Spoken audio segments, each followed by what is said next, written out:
Well, despite mounting international criticism against the American drone program, it appears as though the U.S. has picked its next target, and this one is an American citizen. The Associated Press has confirmed with 4 U.S. officials that the U.S. is now targeting an unnamed American who is believed to be an al-Qaeda facilitator and who is actively planning attacks on American citizens overseas. Officials are now in the process of building a case against the man to prove that a drone strike against him is legal, constitutional, and necessary. The Justice Department will then present the president with a formal review, and the president will have a final say. Now, this newest information comes less than a year after President Obama promised Americans more strict drone regulations in a national defense speech.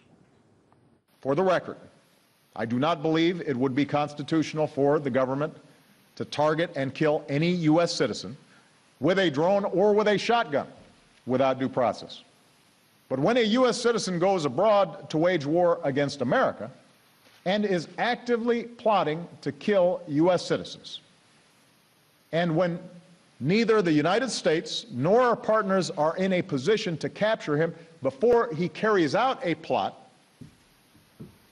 his citizenship should no more serve as a shield than a sniper shooting down on an innocent crowd should be protected from a SWAT team. Members of Congress have expressed criticism against America's use of the drone program, even with the new policies that have been put in place. Now, those include House of Representatives Intelligence Committee Chairman Mike Rogers.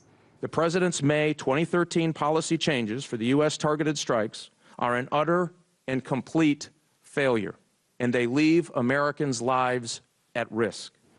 The AP has agreed to withhold the name of the country that the man is in as a matter of national security. This suspect would not be the first American that has been killed by a drone strike. He wouldn't even be the second. To date, there have been 4 Americans killed by drone strikes. The Muslim cleric Anwar al-Awlaki was killed in Yemen in 2011, along with Samir Khan. Al-Awlaki's 16-year-old son, Abdul Rahman, was killed in another strike 2 weeks later. And then in Pakistan, Jude Kenan Mohammed was killed in another attack. Al-Awlaki was the only reported U.S. targeted killing of an American.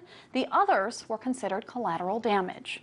Meanwhile, a new article by Glenn Greenwald and Jeremy Scahill details the National Security Agency's role in drone attacks. Now, according to the article, the primary method used to locate targets is a computer analysis of metadata and cell phone tracking technology.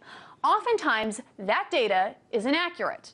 So in other words, instead of using an informant who is on the ground watching the suspect's movements, the drone targets the area where the suspect's cell phone is located. And sometimes that phone is in the hands of a friend or in the hands of a family member rather than the suspect himself.